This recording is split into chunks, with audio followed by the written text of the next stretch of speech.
A quick trip to the post office is never a quick trip to the post office. It takes forever. You got to wait in line, find parking, you got to wait. It's just the worst. Don't do it anymore. You know what you do? Use Stamps.com instead. Stamps.com is quick and it's easy. It's a great way to get postage on demand for any business. Buy and print official U.S. postage for any letter or package using your own computer and printer. Be your own boss. Do it this way with Stamps.com.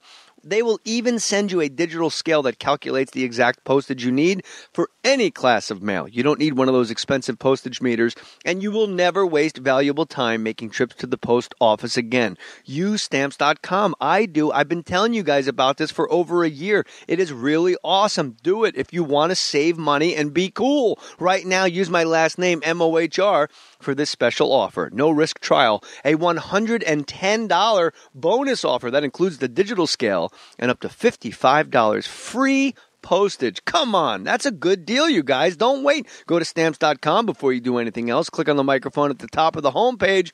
Type in Mohr, M-O-H-R. That is Stamps.com. Enter Mohr. Squarespace is an all-in-one platform that makes it fast and easy to create a professional website, blog, portfolio, and now you can get an online store. I got one. FakeMustache.com. We used Squarespace. Squarespace introduces a new commerce solution that allows you to instantly create a store and start selling products like Mohr t-shirts. We got them. We used Squarespace. Squarespace Commerce provides a powerful and flexible e-commerce solution integrated to work with every Squarespace template, allowing sales for both physical and digital goods. For example, you can sell music CDs or MP3s, hardcover books, or ebooks. Squarespace has a fast merchant account set up so that you can accept payments right away via credit card or debit cards. Single interface for order management, tracking orders, providing customer email updates, printing shipping labels, and adding coupons. Squarespace Commerce is included with a business plan subscription, which starts at $24 per month when you sign up for a year. For a free trial and 10% off your first purchase on new accounts, go to squarespace.com/jmohr. That's squarespace.com/jmohr and use offer code J3, Jay3, or go to fakemustache.com and click on the Squarespace banner in the More Stories page. Everything you need to create an exceptional website. Don't forget to go to jmohr.com, click the Amazon banner, and buy yourself a little something. Then email me what you bought, and I will read it on the podcast. Like this guy, Pat. Hey, JJ, ultimate respect. Just bought some laser pointers and an iPad case for work, sunglasses, and a $400 blender for a party. Don't ask. Tell Nikki I said hi. Pat from Boston. Patrick Canty from Boston. That's a cool party. You got a blender, laser pointers, you're tripping balls on ecstasy. Thanks, Pat. You guys go to jmohr.com, click the Amazon banner, buy whatever you want, and then email me what it is you bought. I really appreciate it. Thank you. Put your name on it. Enjoy this free podcast. Put your name on it. Just put your name on it. That's all I say. Be a man or a woman. Put your name on it. Well, I'd like to hear about it, potheads. How the fuck you gonna know how to be great if you don't study greatness? Look at the game tape. Donuts. If you want a battle, it's either that you will or you won't. You know, you're not a bad-looking man, Mr. Gals. But you are, Blanche. You are in that chair. There's something wrong with us. Something very, very wrong with us.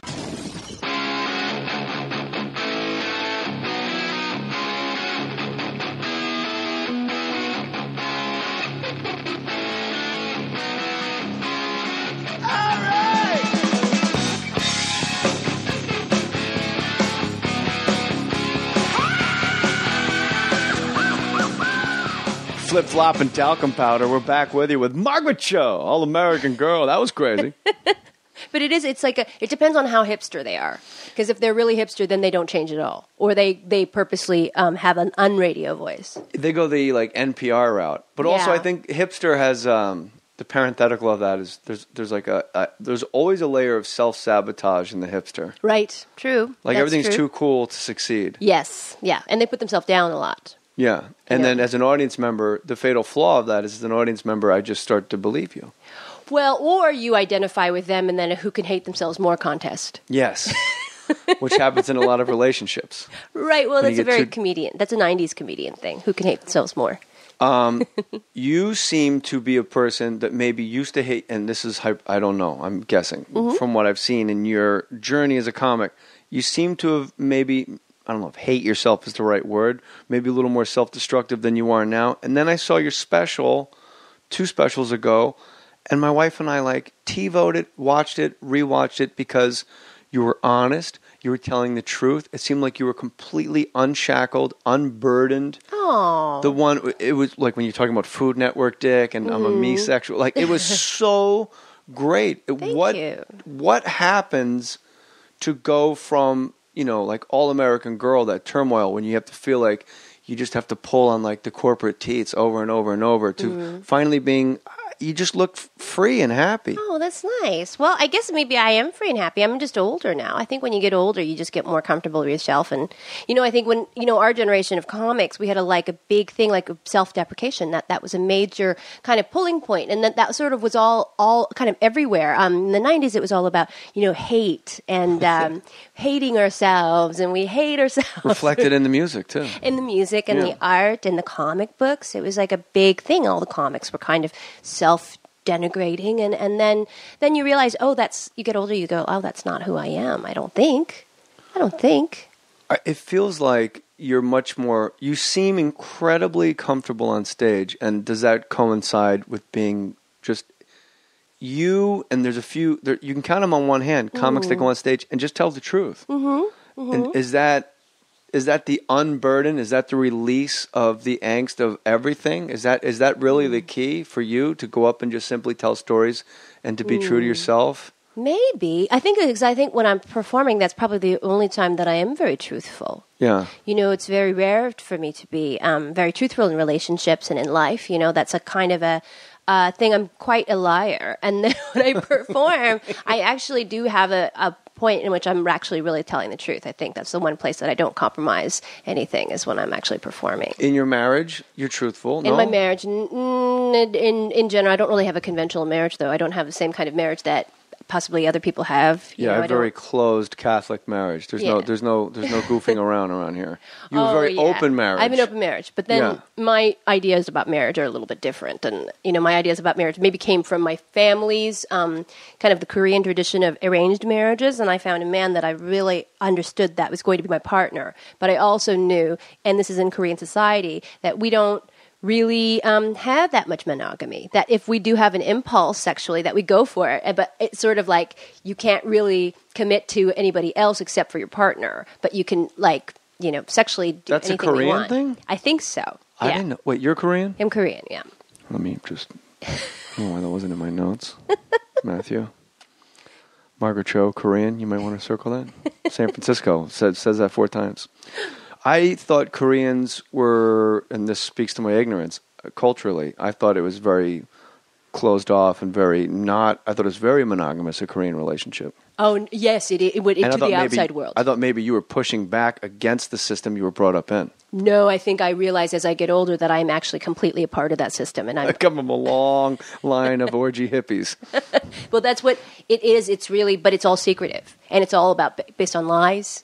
And it's all based on, you know, maybe nobody knowing really what's going on. This is like Kubrick just missed with Eyes Wide Shut. He just should have went Korean. Yeah. A bunch of Korean key parties. It's pretty wild. And it's pretty insane. I mean, I think that's why the marriages last for so long. The marriages for life. And often the marriages are arranged. Yeah. Often they're marriages that are not necessarily between the people, but between the families. So, you know, it's more like you're just trying to build a dynasty as opposed to really having a partner. But, you know, there's something in that's really freeing, too. You know, you kind of do what you want. I think that's sort of I guess anticipating that's maybe what it'll be, but I don't know. It seems guys that are unhappy in their marriage, you know, not open marriages, the quote-unquote traditional marriage, it seems like a quarter or maybe a fifth of the guys I meet, they just simply chose wrong. And it really is like if you just pick the right person, you can ride this out. Yes. I'm not, you know, you're obviously in a different situation, but guys will say to me like, one vagina for the rest of your life, bro. And I'm like, yeah, but it's the one I picked. Right. It's not like a computer spit it out at me at like a ticket booth and I'm like, oh, I got this one. It's the one I enjoy. Well, if it's the one that you wanted, I mean, it's the one that I think there's different ways of having intimacy, and there's different ways of exploring that. And, I don't know if I don't know if I could be monogamous just because of my own sexuality is pretty, it's pretty divided, because I really like women also. So it's very hard for me to cut out that whole part of my life with having a male partner only. And why should you? Yeah, I think it would be hard. Yeah. So my wife always says, when you meet your best friend that you want to kiss, you spend a lot of time with that person. Exactly. You grew up next to a bookstore. Your parents had a bookstore Yes. on Polk Street. On yes. Polk Street. Yes.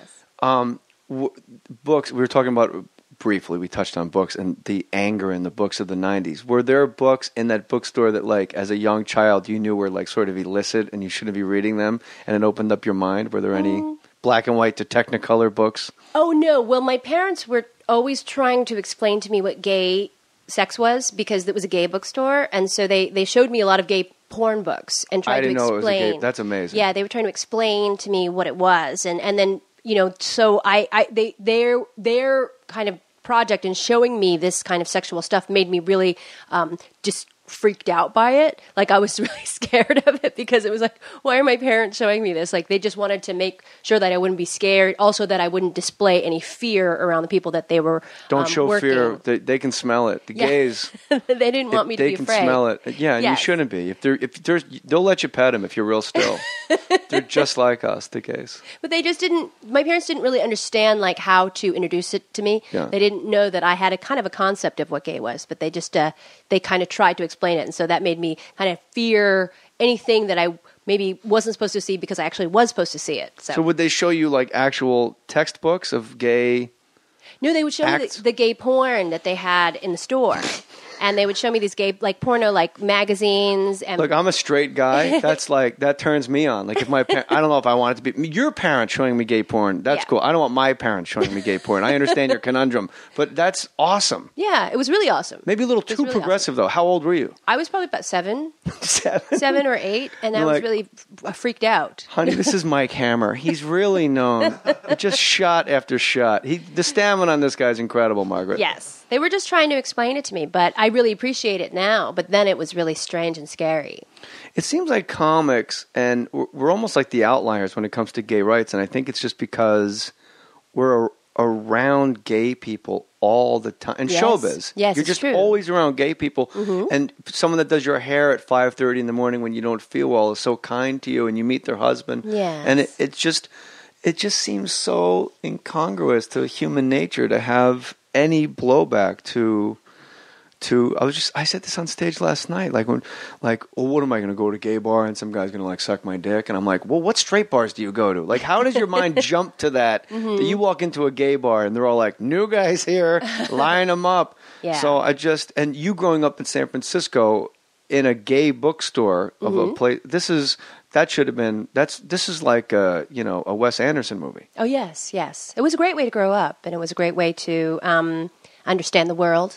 And my father wanted me to be around gay men because he thought that they were smarter and knew more about art and literature and science and everything, that I needed to know about. Music, everything, photography. I learned so much, and he wanted that for me. What books do you like fiction or nonfiction more? I kind of like both, but I think maybe I really go now towards nonfiction more. Yeah, and that's sort of what I think most comics are that way. I think we don't want stories. Well, the alt guys seem to really like the sort of like fantasy fiction. Oh.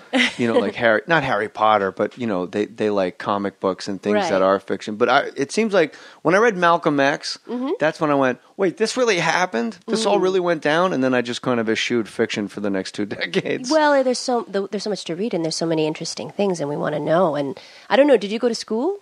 I barely got out of high school. I was not college material. Yeah, I didn't go to school. When did you start doing stand-up? You started really young. I was you? 16. Yeah, that's right. Same as you, right? That's right. I was about 14. I did my first sets at 14, and then probably actually started having a career at 16. Who lets you in to do stand-up? Well, there was a comedy club above my parents' bookstore. That was one of the things. This is the hippest block. This makes the Three's Company apartment look square. Yes. This is incredible. It was very hipster. A gay bookstore with a comedy club on top. What was next door? IKEA?